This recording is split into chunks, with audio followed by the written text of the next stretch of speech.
এখান থেকে পরিষ্কার একটি মেসেজ হচ্ছে, পরিষ্কার একটি বার্তা হচ্ছে,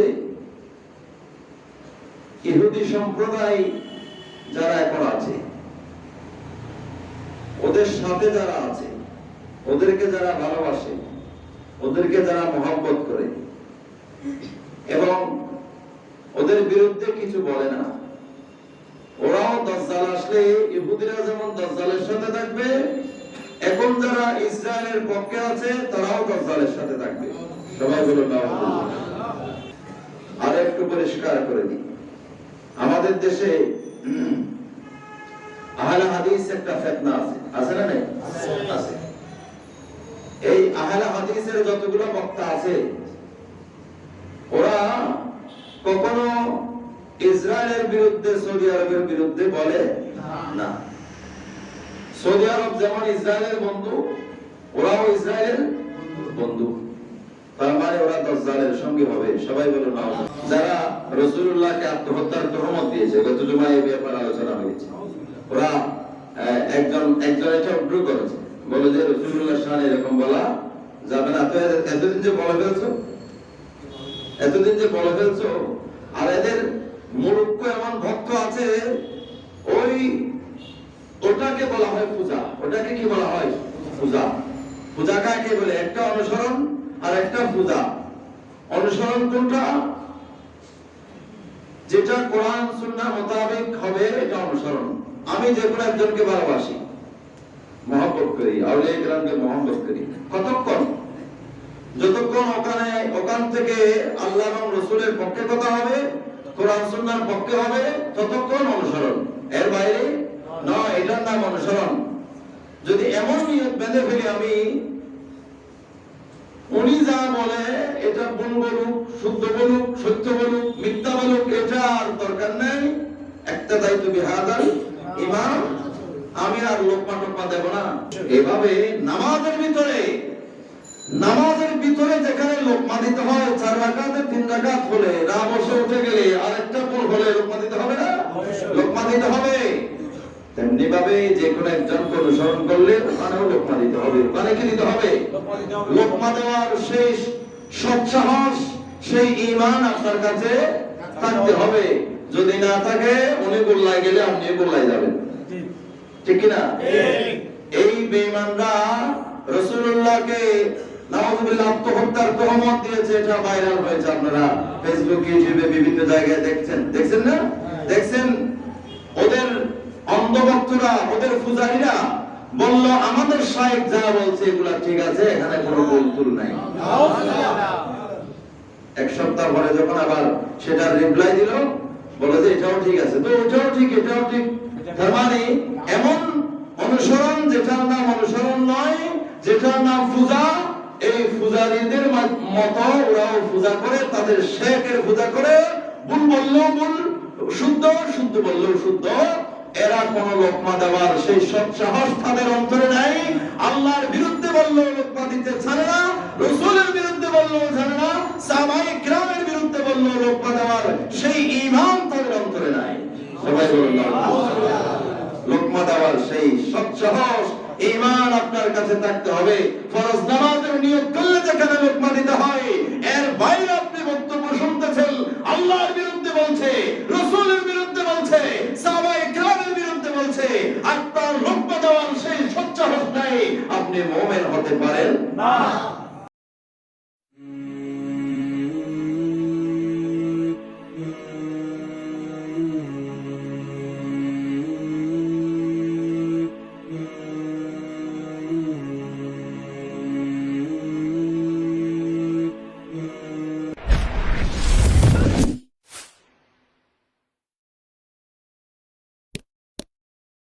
রব্বুল আলামিন কোরআনুল কারীমে ইরশাদ করেন,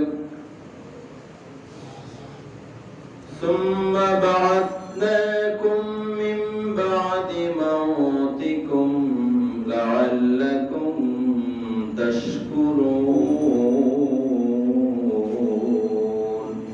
আল্লাহ পাক বলেন, আমি তোমাদেরকে পুনর্জীবিত করেছি, মিন বাদি মাউতিকুম, তোমাদের মৃত্যুর পরে, লাআল্লাকুম তাশকুরুন, যাতে তোমরা আমার শুকরিয়া আদায় করো। মুসা আলাইহিস সালামের সাথে যারা তুর পাহাড়ে গিয়েছেন, ওরা বলল আল্লাহকে না দেখলে আমরা বিশ্বাস করব না তোমার কথায়। তখন তারা আল্লাহ পাকের পক্ষ থেকে বজ্রাঘাত আসলো, ওরা সবাই মারা গেল। মারা যাওয়ার পরে মুসা আলাইহিস সালাম আল্লাহর কাছে দোয়া করলেন, আল্লাহ সবাই যদি এভাবে মারা যায় আমি আমার কওমকে গিয়ে কি বলবো, তুমি তাদেরকে জীবিত করে দাও। মুসা আলাইহিস সালামের দোয়া আল্লাহর দরবারে কবুল হলো। আল্লাহ সবাইকে আবার মৃত্যু থেকে আবার জীবিত করে দিলেন। সবাই বলো সুবহানাল্লাহ। এরপরে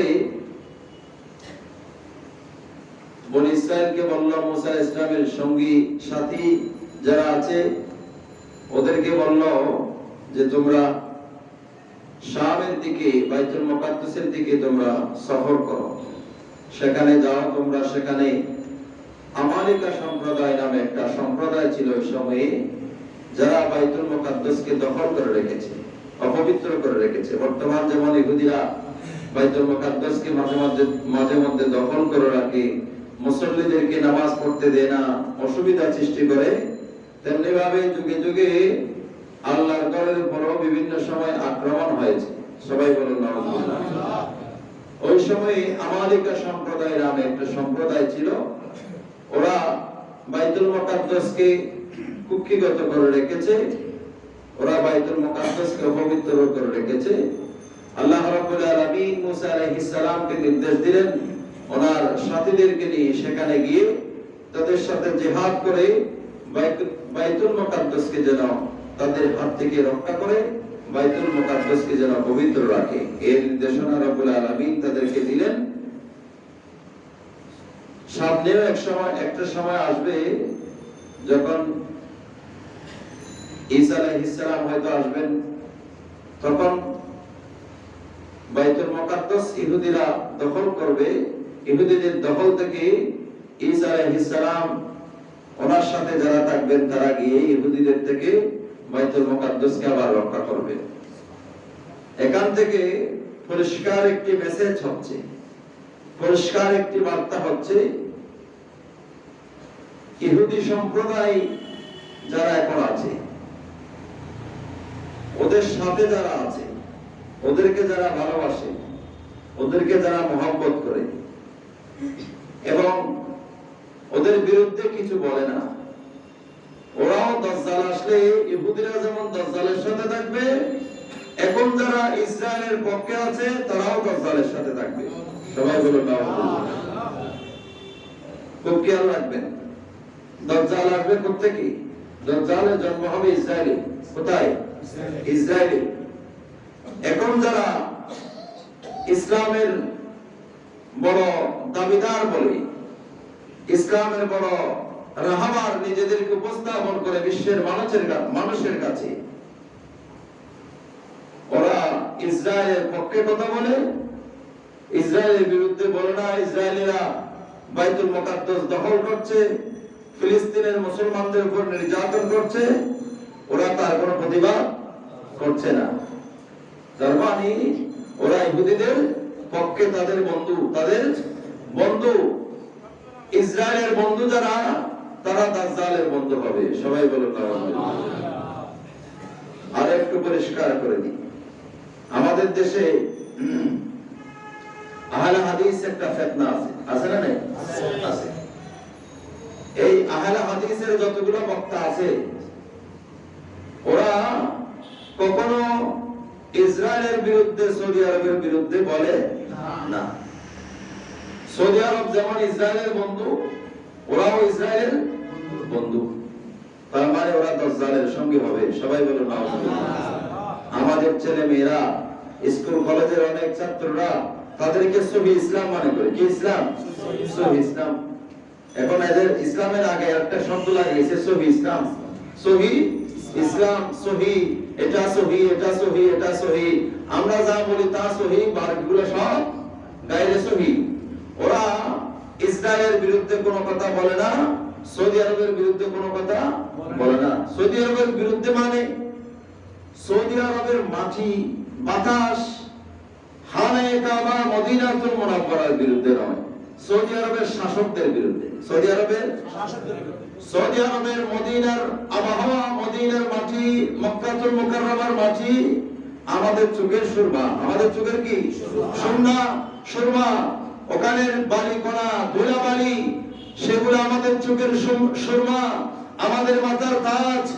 কিন্তু সৌদি শাসক, ওরা ইসরায়েলের বন্ধু। বর্তমান সৌদি শাসক কার বন্ধু? ইসরায়েলের বন্ধু। ওরা ইসরায়েলের বন্ধু। সেই জন্য আমাদের দেশের একজন আহলে হাদিস ফিতনার একজন বক্তা থেকে জিজ্ঞেস করলো, প্রশ্ন করলো যে সৌদি আরবে সিনেমা হল জায়েজ দিয়েছে, এই ব্যাপারে আপনি কি বলবেন? সে বলল, সিনেমা হল জায়েজ দিয়েছে, এটা কোনো অসুবিধা নাই, কেননা তারা এটা কবিরা গুনাহ হলো, তারাই ইমানদার। কত সুন্দর জবাব, দেখছেন নি? ওদের সিনেমা হল এটা কবিরা গুনাহ, ঠিক আছে, কিন্তু ওরা ইমানদার পাক্কা, কেননা ওরা আহলে হাদিস ফলো করতেছে এখন বর্তমানে, এই জন্য ওরা ইমানদার। সিনেমা হল এটা ওদের ইমানদার হওয়ার পরে জেনা করলো কবিরা গুনাহ হবে, এটা ঠিক আছে, কিন্তু ইমানদার ঠিক আছে। কত সুন্দর জবাব, দেখছেন নি? যারা রাসূলুল্লাহকে আত্মহত্যার তহমত দিয়েছে, গত জুমায় এই ব্যাপারে আলোচনা হয়েছে, ওরা একজন এটা উদ্রু করেছে, বলে যে রাসূলুল্লাহর শানে এরকম বলা যাবে না। তো এতদিন যে বলে ফেলছো, আর এদের মূর্খ এমন ভক্ত আছে,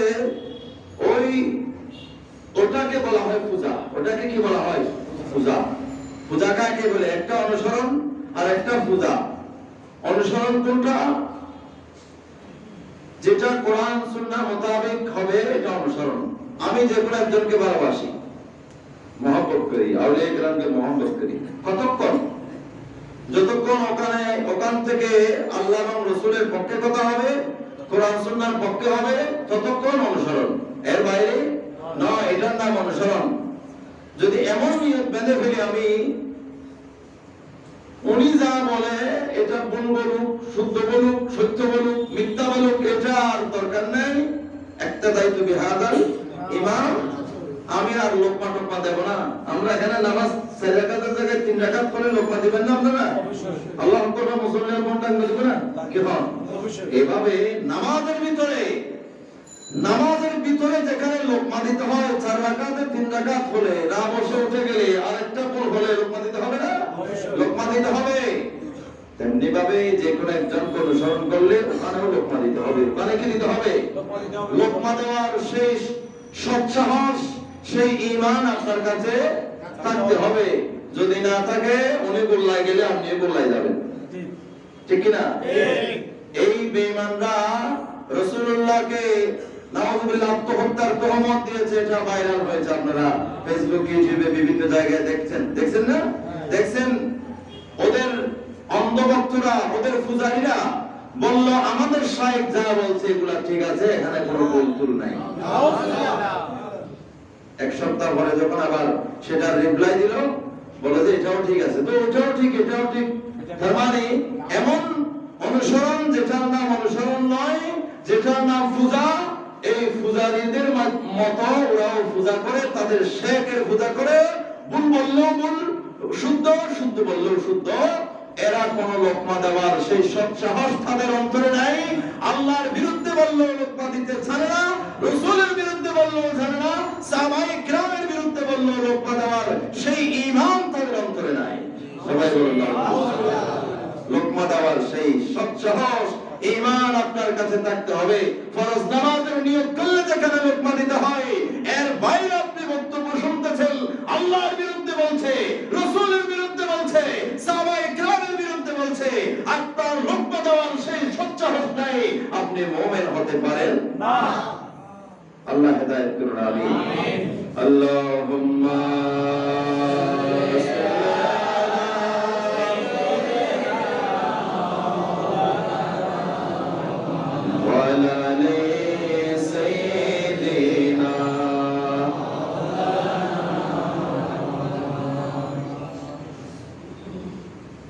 তখন বনী ইসরাঈলদেরকে বলল, তোমরা আমালিকা সম্প্রদায়ের সাথে জিহাদ করার জন্য তোমরা বাইতুল মুকাদ্দাসের দিকে সফর করো, সেখানে যাও।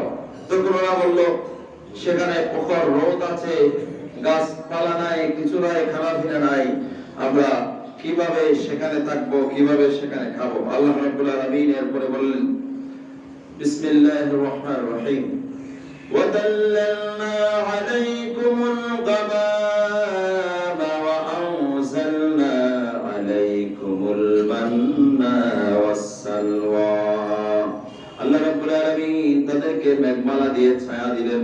وَأَنزَلْنَا عَلَيْكُمُ الْمَنَّ وَالسَّلْوَى তাদের জন্য মান্না সালওয়া নাযিল করলেন। মান্না সালওয়া সেটা হচ্ছে কি? মান্না মানে হচ্ছে প্রতিদিন সকালবেলা যেমনি ভাবে শীতের সময় কুয়াশা পড়ে না, তেমনি ভাবে এক প্রকারের আল্লাহর কুদরতি খাবার মিষ্টি জাতীয় এসে সেরকম তাদের কাছে আসতো, জমা হতো। সেগুলা তারা সারাদিন খেত। সালওয়া মানে এক প্রকারের পাখি, যেগুলা বাতাসে নিয়ে আসতো তারা ধরে রাখতো, সেগুলা ওরা খেত। আল্লাহ রাব্বুল আলামিন এই ব্যবস্থায় তাদেরকে খাবারের ব্যবস্থা করে দিলেন। সবাই বলুন সুবহানাল্লাহ। এরপর আল্লাহ পাক বললেন কুলু মিন তাইয়্যিবাতি মা রাযাকনাকুম তোমরা খাও পবিত্র থেকে, মা রাযাকনাকুম আমি যা পবিত্র রিজিক তোমাদেরকে দিয়েছি ওই পবিত্র রিজিক থেকে তোমরা খাও। ওয়া মা যালামুনা ওয়ালাকিন কানু আনফুসাহুম ইয়াযলিমুন তোমরা আমার উপর জুলুম করছো না, ওয়ালাকিন কানু আনফুসাহুম ইয়াযলিমুন যারা আমার আদেশের অবাধ্য করছো, যারা আমার সাথে নাফরমানি করছো, আমার কোনো ক্ষতি হচ্ছে না, আমার উপর কোনো জুলুম হচ্ছে না, বরং তোমরা নিজেদের আত্মার উপরে নিজেদের উপর তোমরা জুলুম করতেছো, অন্যায় করতেছো। সবাই বলুন নাউজুবিল্লাহ। আল্লাহ রাব্বুল আলামিন ওরা সেখানে গিয়ে আল্লাহ এমন ব্যবস্থা করে দিলেন, তাদের চুল দাড়ি যেটা যেরকম আছে সেরকম বড় হচ্ছে না। সবাই বলুন সুবহানাল্লাহ। ওদের যা সন্তান জন্ম হচ্ছে সাথে আল্লাহ পোশাকও দিচ্ছেন, পোশাকও ব্যবস্থা করে দিচ্ছেন। সন্তান বড় হওয়ার সাথে সাথে পোশাকও বড় হচ্ছে। সবাই বলুন সুবহানাল্লাহ। কত সুযোগ সুবিধা দেখছেন নি? এগুলা এত ইহুদিদেরকে আল্লাহ এত সুযোগ সুবিধা দেওয়ার পরও ওরা এত বেয়াদবি করেছে আম্বিয়া কেরামের সাথে। ওরা গোটা পৃথিবীতে ওরা সংকীর্ণ হয়ে গেছে। সারা পৃথিবীর সংখ্যালঘু জাতি একটা দ্বীপের মধ্যে বসবাস করেছিল। খ্রিস্টানদের ছত্রছায়ায় তারা এখন একটা দেশ গড়েছে। তখন বড় হচ্ছে এইভাবে অলৌকিক ভাবে তাদের সবকিছু হয়ে যাচ্ছে, তারপরেও ওদের নাফরমানি শেষ নাই।